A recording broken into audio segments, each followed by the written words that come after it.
I get a lot of comments. Social services rip families to pieces. Social services are scumbags. Social services this, social services are that. But I ask myself now, and I look back and I think, for such a long time, when I released from jail, I kept getting social service workers that, in my case, were not helping my situation. But now I look back and I ask myself, really, as much as I always was a good dad to my son, I wasn't putting him first for so many years.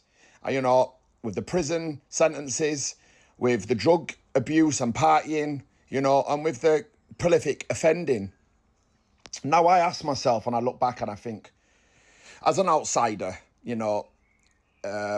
looking outside from, a mother's and father's perspective in a broken relationship, I ask myself, well, at this point in time, early on in my son's, first few years of life, then, really and truly, they did the right job. When I really needed them, it felt like I wasn't listened to start with. But in the end, a social service worker was appointed that did understand where I was coming from, that seen things for how they were, understood by my views and backed up what I was saying and looked into the things that were concerns to me.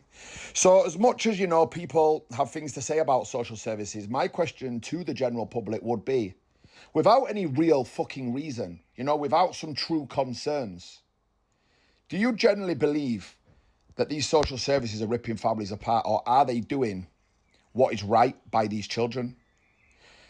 I believe social services do a good job 9 times out of 10. Yes, okay, they turn a blind eye to quite a few things, and they're quite negligent to certain things going on. There's a high threshold, depending on where you live, as to what category you fall in, whether they get into your cases, and I know that firsthand. Everywhere's different. But, in so many countries, there's no such thing as fucking social services. I personally believe they do a good job.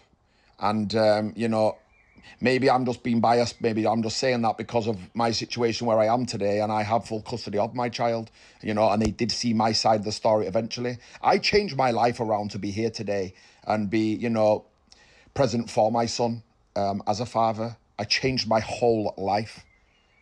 I am a complete different person. I'm not recognisable to the person I once was. And I did that for myself so I could be there for my son.